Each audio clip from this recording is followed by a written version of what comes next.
So today we're going to specifically talk about documents. This is again kind of a light. I can't do too deep a dives, but I know request of documents is one of those painful things that we get. And if I can help you avoid them or know when to ignore it, when not to ignore it, it will just make your life better and it'll help your clients. So we're going to talk about documents. There's other topics coming up in the future. Let me pull up that list. I got to let some more people in. We are going to talk about next week is how to handle income document input, or not documents, how to handle the income when people are married on paper and separated in reality. So basically somebody who's getting divorced. Or maybe they're not getting divorced. Maybe they got separated 20 years ago and they're just not gonna, but they're still on paper married. We're going to talk about that. Health Sherpa versus Insura. That's my guest speaker coming. I'm really excited. So those are two different enrollment platforms. I don't think there is a one size fits all. I think one might have a little good of this and one might have a little good of that, and maybe you can use both. One of the exciting things, if you have an administrator who works for you or tries to help things, by having an account at both of these two enrollment platforms, you can be in one enrollment platform, they can be in the other and can be gathering that information. So, Health Sherpa had to lock down, only one person can be logged in at a time and all that stuff. This will make administration easier. So there's things like that. So I'm excited to have the guest speaker in 2 weeks talking about those two different types of enrollment platforms, because I'm not a specialist on, I know Sherpa, and then we're going to talk about entering kids. Entering kids can always be tricky if they're in college or they're divorced, they live with me, but the father claims them, that kind of stuff. We're going to talk about that. So that's just the rest of June. That's some of the stuff that's coming up. And then we'll talk about July and August. I got all kinds of stuff and ideas. So again, if you have an idea, something that you really want to know, that maybe you're, hey, I'm running into this continually, it's not like the one-off things, shoot me an email. I want to answer questions. If you have that question, I can tell you right now, there's other people that also have that question. So there's no such thing as this question's too dumb, or, oh, everybody probably knows it but me. I see that a lot. Hey, I'm new at this. And I can tell you there's agents who've been doing this for 4 years that will still go, I'm new at this. It's still such a baby thing.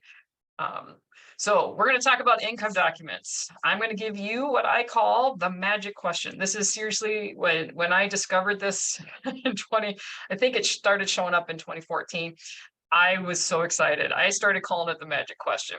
So if you have done enough of these things, applications, you get to the end and it says, send us proof of your income. And you're like, oh no. And they have 3 months. It's 3 months from the date that you hit the submit button. Now, I don't know if you know this, you can actually keep re-updating the application and it just pushes it out for another 3 months. Now, I don't recommend this. There are situations that happens. I discovered this when I had a gentleman who was going to collect unemployment. He just hadn't yet, and he knew what the calculation was and what his income was going to be. So we estimated a whole year in advance, right? Whatever it was going to be. And I would call him at about 2.5 months going, do you have that documents? I need to submit it. And he goes, oh, I haven't applied yet. Okay. And then I do it again. And then he'd go, oh, I haven't applied yet. So I actually pushed his application out for an entire year, 12 months, up to the last 3 months.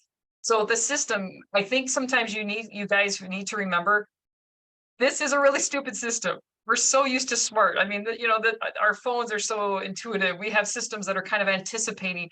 It's not a smart system. I'm not saying that won't change, because I think it will, but there's still, the government, if you take Medicare an example, they make a rule, and then instead of changing a rule down here, they just keep adding on top of it. So some of the stuff that makes no sense on Medicare is because it made sense, 50 years ago, then they just added something. They didn't adjust old rules. They just kind of keep adding. So this may never change, but hey, this is how it is right now. It's not a smart system. It's really, really dumb. So you can push that income out. Number 2, do not have them submit their own paperwork. I know you're like, oh, it's extra work for you, but It's actually extra work. If you have them submit paperwork that is incorrect, and then they get denied, and then they're like, we don't have the right paperwork, and then they panic, and then they lose their coverage because they didn't submit it correctly. I would rather get it. I see what it looks like. Often somebody tells me what their social security is and their pension. Okay, I push that in. Then they hand me the paperwork and it's completely off. They underestimated. Maybe they were telling you what was showing up in their bank, but not which is the post-tax. And you have to put in pre-tax. So I like seeing that documents, and then I can go, oh, you know what? You gave me your documents. Your income's actually off by 5,000. I'm going to go in there and update it. This is what it looks like, and then you won't have to pay tax back. And I don't know if I've ever had anybody go, oh no, don't do that. They're like, oh, okay, thanks, because they were estimating what their social security was. So go ahead, always ask them to give you the documents. It's going to make you smarter. It's going to make them trust you. And it's going to save you on the back end. You're going to save so much more time if you get the paperwork. You can actually verify that the information that was put in the application is correct. Then you can submit it. You can upload it in Health Sherpa. You can see when it's been looked at, when it's been done, and then you actually have control. You also then are making sure the correct information is being sent. So it's a little bit tedious, but after a while, it's not so much. And then here's the third. I'm going to do screen share. Here's my magic question. When you see this, it says, tell us why the income you just entered seems lower and sometimes says higher than what our records show from the past 2 years for whoever. It's going to have a name. Always select number 2. Always. It doesn't matter why. Ironically, when household members have changed, they don't ask this question. If you say my income fluctuates due to self-employment, you're going to have to submit paperwork. If you say reason not above and you give some long, wonderful explanation about why your income is different, you're going to have to submit documents. If you click this second button, my income will be lower due to a change in job, for reasons such as, it will not request documents. That's the best thing. That's why it's the magic question. It magically takes away that request for income documents away. Ta-da! I'm so excited. When I found this, I'm like, it's the magic question. I'm telling the agent I worked with, it's a magic question. The agents I hire now in my agency, I'm like, it's the magic question, because it will save you so much time. If you go in there and click this button, it will not ask for proof of documentation. You don't have to show a job. I think the reasoning behind those income document requests is really because they want to make sure you realize, Joe Blow is entering their information, that you just put in a significantly different number than the last tax return we had. So when you are entering, if you make sure you understand how this works. So I'm in the fall of 2022. I'm entering the income for 23, right? I'm guessing what I'm going to make a year in advance. The number you put in is compared to 2021. It's 2 years behind. It's the most recent tax document. So it's not even 22, it's because we haven't even filed those taxes yet. It's going to be 2 years in the past. Well, if you got a retiree coming in, of course their income's different. If you had somebody who's divorced, of course it's different. If you had a high school student that's, now making money and is not a part of the, he's not a dependent anymore.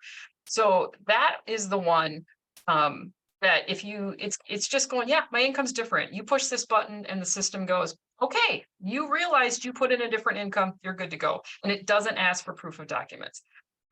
We've actually had to go in and update somebody's application where it was requesting that. And I will do it and I will see that button and I will push it, where previously the client had put in reason not listed above and entered some long explanation. Yeah, nobody's looking at that. It's a system. It's not smart. Just say my income is lower.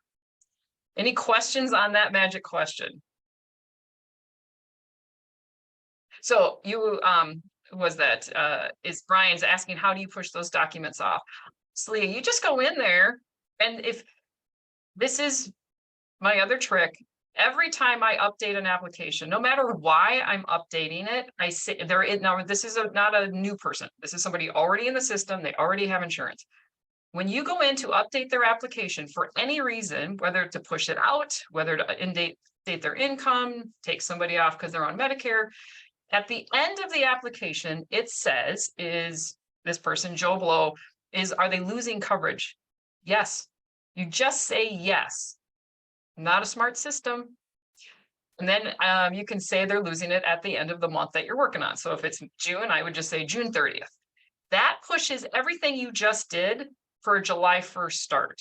If you're removing somebody off the application, if you're changing the income so that it does do correctly for July 1st. So I'm in the habit of always doing that. So if you go in and need to push somebody's request of documents off, if you say they're losing coverage June 30th, the system just gives them another 3 months to prove it.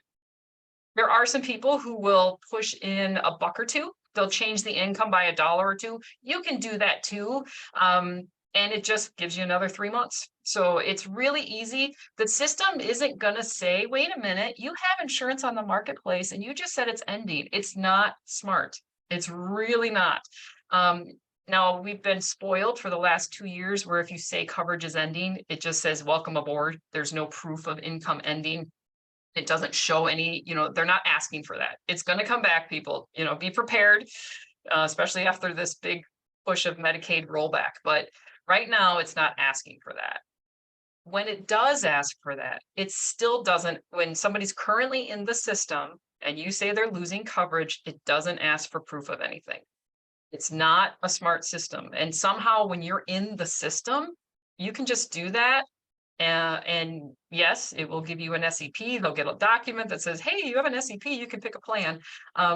We just tell our clients, hey, I'm going in, you asked me to update this. Here's what you're going to see the letters from the marketplace and the emails. That was me.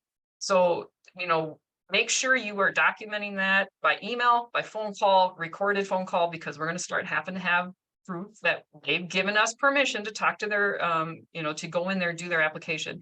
So I always do an email. All right, this is what I did. All these new emails you just got from healthcare.gov, that was me. Everything you asked me to do is set. And there's your proof. I sync them to our CRM. I never delete things. I mean, I have a delete folder, but I don't ever empty it because I have proof that they asked me either by email or I emailed them that I did it. So it's really easy. It is really, really easy. Now, I know Sharon is asking, how do you recommend handling someone on Medicare and spouses on the application? There are 2 ways of doing it. You can do it on the last day of the month. That was traditionally how I did it. If you did it beforehand, it caused lots and lots of problems. It would end the person the day you did it. If you call the marketplace, they will tell you, you call us on the last day of the month. Since, I don't know, for the last couple of years, I go in anytime in the month and I just say that the person who's staying on the plan is losing coverage at the end of the month. And then it just moves everything to July 1st. Now, other people say, oh, it's not worth the risk because I don't want to have my client lose their coverage before Medicare. That's on you. I understand because I've done that. I would risk it. I would, the marketplace said, we fixed this. I'd go in there and it wasn't fixed. And like, dang it, this person just lost coverage 15 days before the end of the month. But if that happened and they had a medical expense and they needed it, it would be turned back on. So it could be fixed. And some carriers, you got to know your carriers, understand that that's a problem, and they don't actually terminate covered people turning 65 at the, the 30th of the month when there's 31 days or the 25th. So that's how I do it. I just say they're losing coverage at the end of the month, and it just kicks it out to the next month. So that's one of the documents. The other one that you can push this one out for 3 months. The other documents that you can't push out is VA coverage and Medicare coverage. If you are in the application and you get to the end and it says how, send us proof of your VA coverage, I can tell you right now, they have VA coverage 99% of the time. And they probably have full VA coverage 99% of the time. The interesting thing is the VA will not write a letter when they don't have coverage. Again, I had a client, he ended up in a nursing home and he had VA coverage. And the VA said, no, you don't. The marketplace said, yes, you do. And the VA is like, no, you don't. And they absolutely would not give him a letter stating it. I think it's the government. Nobody wanted to be held responsible for giving him a letterhead that said you don't have VA coverage. So for 2 years before his Medicare disability kicked in, so he was on disability, had 2 years to get through before Medicare would kick in. I actually pushed his application out every 3 months for 2 years. So I could push it out because somewhere he probably had VA coverage, but nobody in the VA could find that he had coverage. So somewhere in some system it said he did, but he didn't. So you can push that out, but don't until you make them do their due diligence, go to the VA, confirm whether they have coverage. Maybe they only have prescription coverage. Okay, that's a different type of thing. They can go on the marketplace.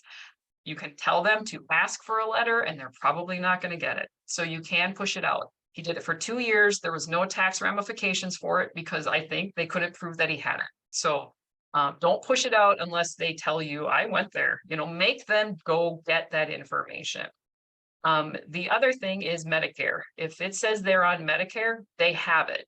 Probably what they have is Part A. Unfortunately, with the system, if you have Part A, you can't, and not Part B, you can't get on the marketplace. You usually will run into this where somebody had disability, Medicare disability, and then they got off Medicare disability. So we're talking somebody younger.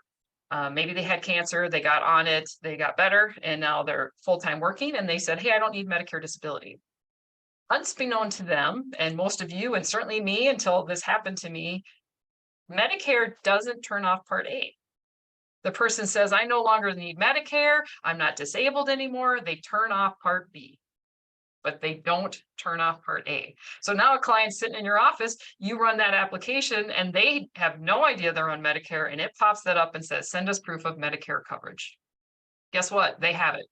They probably only have Part A.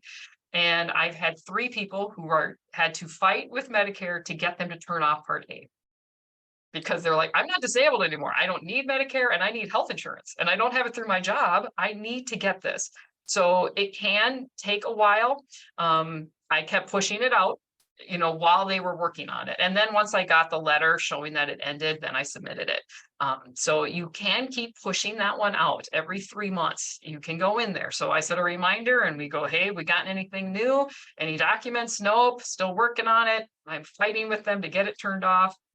All right, I push it out. So those are VA and Medicare. You can push them out, but don't just do it. Don't do it unless there's a reason, unless they're telling you they're working on it and stuff like that. In the very beginning, I think it was 2014, we had that issue where one woman was qualified. She's a deaf woman who qualified for disability, but had said, I didn't want it way back when. But she still was eligible for it. So she had to take the Medicare. But we were able to keep her on the marketplace until it was turned on. So just keep that in mind. I will, at the end, or actually in the email, when I send this out to everybody, I will also send you that income document. I know a couple people, Lori, have asked for it. I've got some other ones that I submit. It's called a letter of explanation. And then Brian, regarding income match, some carriers are reviewing new clients and placing on hold if the income is too low. So in my area, I've never heard of that. And from what I understand, it's one carrier. So personally, I think that's a violation of their privacy health that their insurance companies are taking advantage of. I'm not sure. It's the CSR people. So if you understand, when an insurance company is in the marketplace, they get all that premium tax credit, right? It's kind of a guaranteed, you're going to get your premium. But for the low income, they're responsible for the low deductibles and anything above and beyond that. So now people are, carriers don't want to pay that. We've got, is it Oscar that's moving out? I mean, we've got these carriers that spread themselves too fast, too thin. They put their prices too low and they've got too big of claims and they're not sure what to do. So some of them are definitely taking out, they want to take out those CSRs. And there are people who are manipulating the special enrollment period for the low income. Oh, I'll just put you in at 15,000 and then we'll go in there and update it. And so there might be some carriers who are looking for that.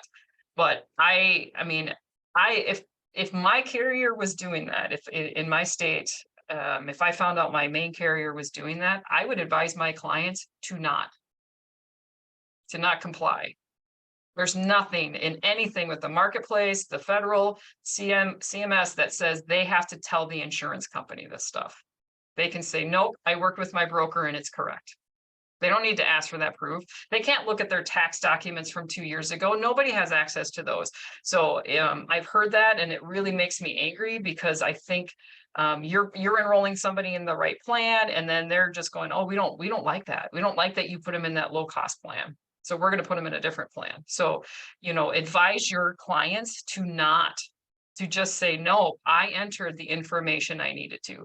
And I think it's scary, right? The person shows up and it sounds like they know it's the carrier's calling the client, but no, that's just seems so inappropriate to me. And I think once CMS gets word of that, I don't think it's going to go so well. And I do think it is only one carrier from what I have been told. So, um, ah, I don't know, Brian, if I'm a genius, but I have done thousands and thousands and thousands of applications. So what you do enough of them, you start to see this stuff.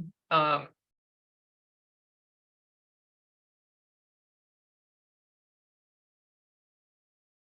oh, so yeah, Jill. Yes, having somebody, first of all, if you are getting a brand new person, if they are in 55 or older, and we're talking a couple, always put the oldest person first or the youngest person first.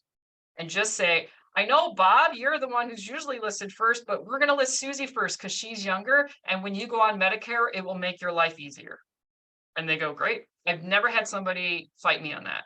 It makes their life so much easier if the youngest person is listed first. Because what will happen is if you've got the primary listed first and he or she goes on Medicare and the secondary person has to stay on, this policy that had two people is completely canceled. They have to start a new policy with the youngest person.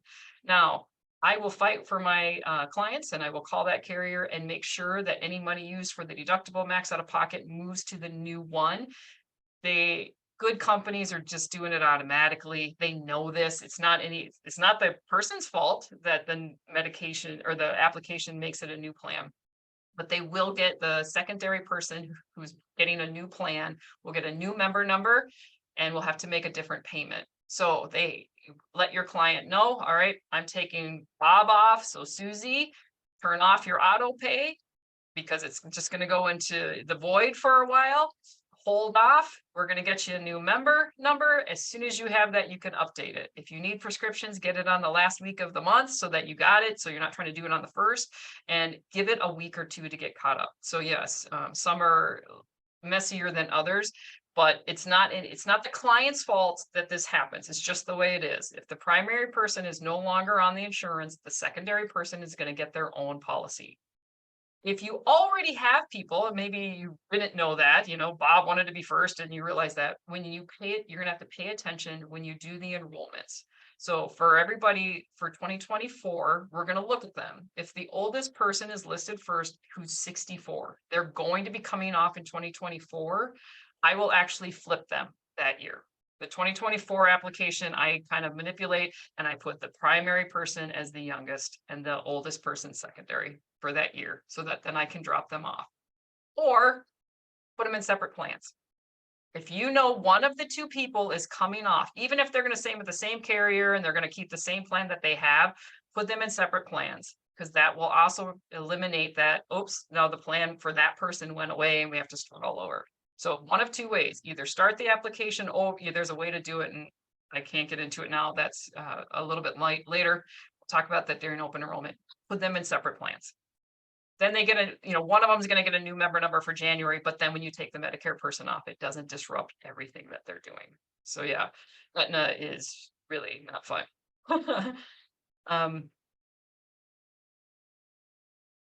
So yep, for Catherine, you asked how am I pushing it out? You just update the application. If you say they're losing coverage at the end of the month, that automatically does it. If you have to pay for Part A, you do not have to have, you can get on the marketplace. So that I talk about that in my class as well. If you're going through the application, there is a spot where there's a little question mark that I don't know if you do this. When you just one time go through the application on Health Sherpa where it's got the little question mark and it pulls up the information, click on it and see.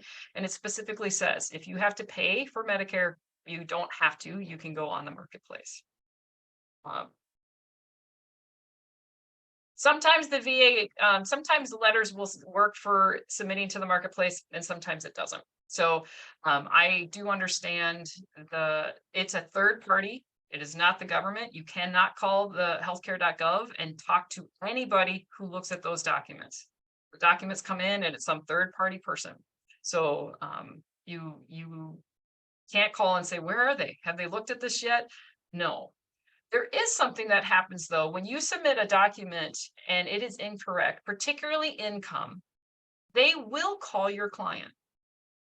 If your client answers the phone, they will tell them what's wrong. They will tell them why they're going to deny it. They'll tell them why they need this. This is partly how I learned some of this because now, of course, nobody answers the phone ever. But in 2013 and 14, we were still answering phones. And so when I would say, oh, if healthcare.gov is calling you, answer the phone and ask them, what am I missing? And then tell me. And so they would tell them, oh, the income you entered was, $1,000 off. You have to write, it needs to be better. So if they do still actually call, they won't leave a message like to call them back. But if your client answers, they'll tell them exactly what is missing, and then you can help them get that in. And when I say push it out, I just go in there and change it. I don't actually change the income. I just say they're losing coverage at the end of the month. And then that gives them 3 more months. So if you just submitted it and it's 2 days before that deadline kicks in, I would just redo the application. You might get the magic question, or it gives it 3 months. Now you can submit that documents and you get you time, and the client's not going to lose their tax credit. So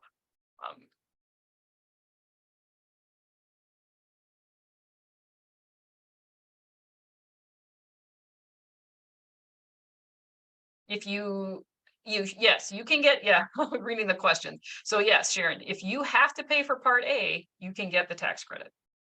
You just don't pay for it. Now, if you're paying for it, you have Medicare, you can't get the tax credit because you have Medicare. So, and if you put people on two different policies, would they still get the tax credit? Yep. Oh yeah, it just splits it. It kind of, oldest person will get a little bit more tax credit. You can't quote it that way. And again, this will be closer in August, but I'll show you how to do that. But yes, the tax credit gets applied evenly. So one of the other application questions that requires documentation is proof of citizenship. That's the one that doesn't move out.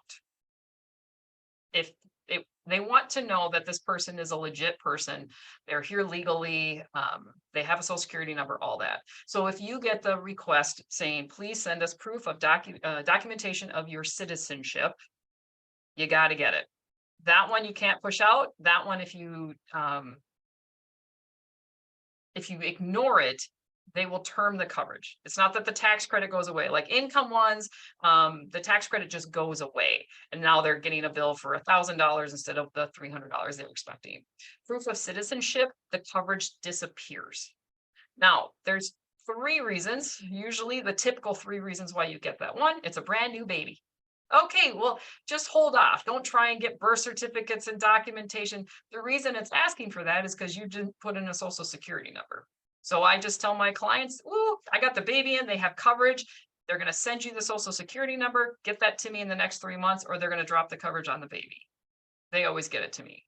I still have a reminder. I have a task that pulls up in about 2.5 months that just says, have they given me that social security number? So then you just go into the application, you update it, you the baby's social security number, and it no longer asks for proof of citizenship.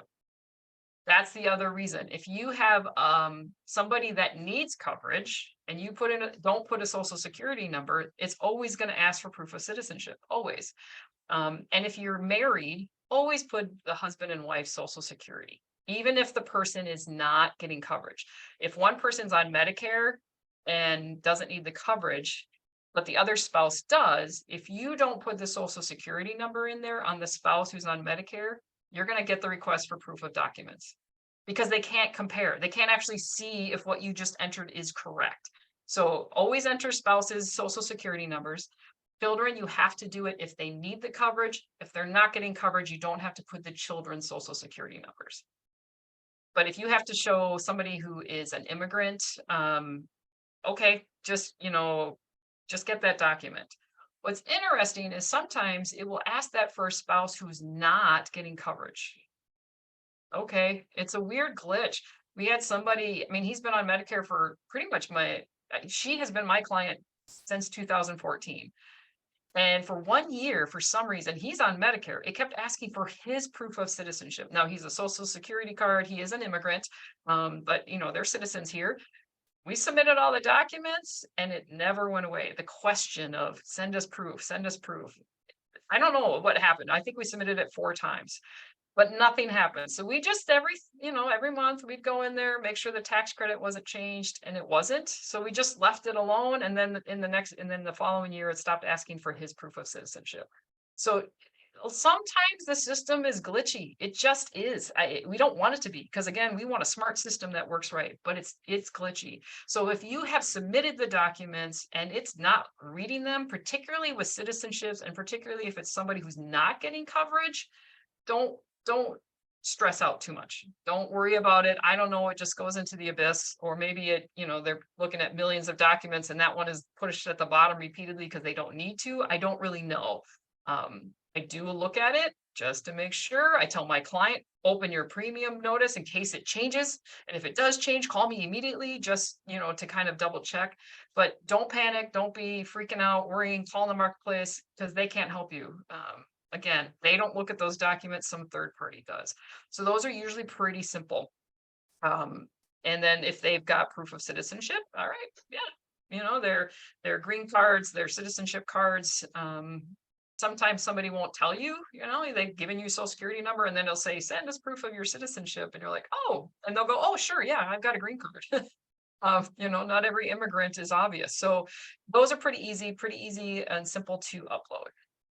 Native American, that's another one. If somebody says they're Native American, you have to enter their tribal number and you have to pick the tribe that they're associated with. Ironically, the list is extremely long and not listed in alphabetical, but and then you just submit their tribal card to show that they actually are part of a tribe. And that one you have to do every single year. I have a guy, every year I have to update it. So I just have a scanned copy. It's in my CRM every year. When I put him in, I just upload it for him. So some of those weird ones that you just have to upload every year. I've had immigrants I've had to upload every single year. I'm like, their citizenship didn't change. They're not here on a temporary visa. They're legal citizens. They live here, and I'd still have to upload it. So I always keep those documentations in our CRM so that I don't have to ask them every time. I keep it, I upload it. Sometimes you have to upload the exact same document. I had a person who uploaded, we put in exactly what his pay was that matched his pay stub. We uploaded the pay stub.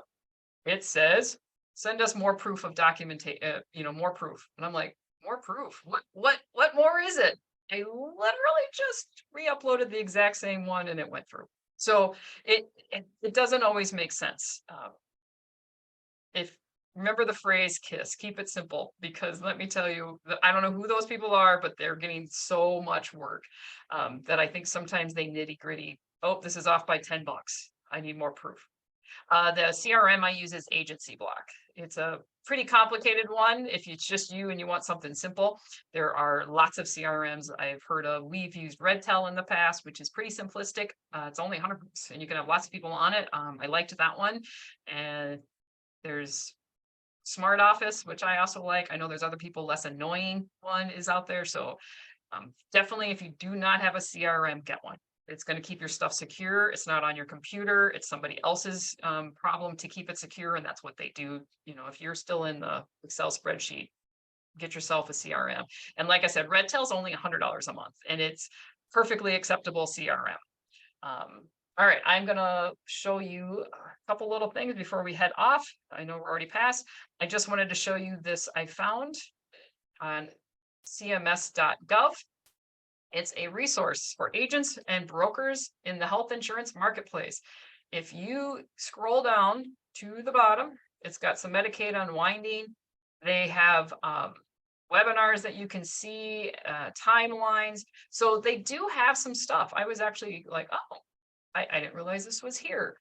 And they have presentations. You can download all of those. It's pretty easy to get some extra stuff. So I just put that in the chat for everybody, the link. It's I was actually surprised at how much stuff they have. They even have, if you want, they've even got marketing things that you can use and stuff like that. I'm going to show you my income document. So we use one, it's called the letter of explanation. That one is when somebody does not have documents. They don't have anything that shows what they actually make. It's the letter of document or letter. See, I can't find it now. Letter of explanation.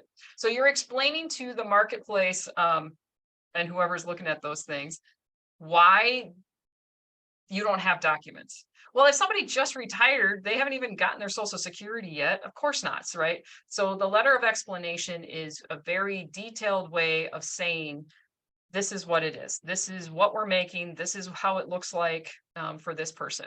So I will send you a generic one so that you can use it. I've been using it for years. It never fails. To whom it may concern. Put the date regarding the income for application number, put the number in there, put their name and say, I will make. Enter exactly what you put on the application. If you said they're making 33,772 cents, I don't put that. Make it match exactly, and then say where the source is, exactly like what you put on the application, from their IRA, from their job, whatever it is that you're saying, self-employed. And then repeat that for all sources of income. If they're making $5 for interest, say, and they're going to make $5 for interest, enter it exactly. Heck, I've even copied and pasted exactly what was on the application, put it in here. And then do that for everybody. Bob is going to make blah, blah, blah. Susie's going to make blah, blah, blah. And John, their 22-year-old, is not going to make any income. I started seeing that when it'll say, well, send us what the 20-year-olds make it. I'm like, they're not making anything. So just on the letter, make it very simple. I'm making this, she's making this person's making nothing. Our total income will be, match it 100% with what you put on the application. If you have any questions, type their name, their phone number. That's it. You submit that, it's accepted 99.9% of the time. And now that we put in the person who isn't making any income, it's accepted 100%. So it's a really easy letter of explanation.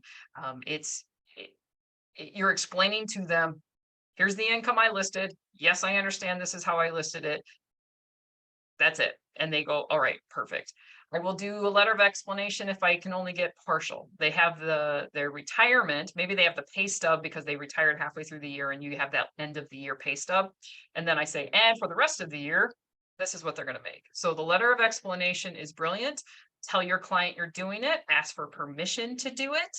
Because why not? There's no reason not to enter permission, right? Ask them permission to do it. So it will also be on the email that I send out with the recording for this.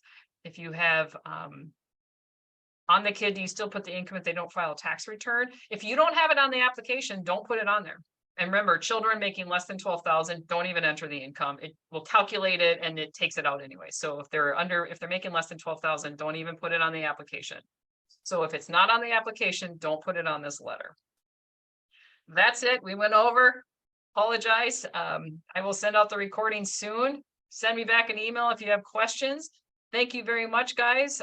I'm really just honored that there's this many people on, and I appreciate your support. And if I can help any of you, let me know. Have a great rest of the day.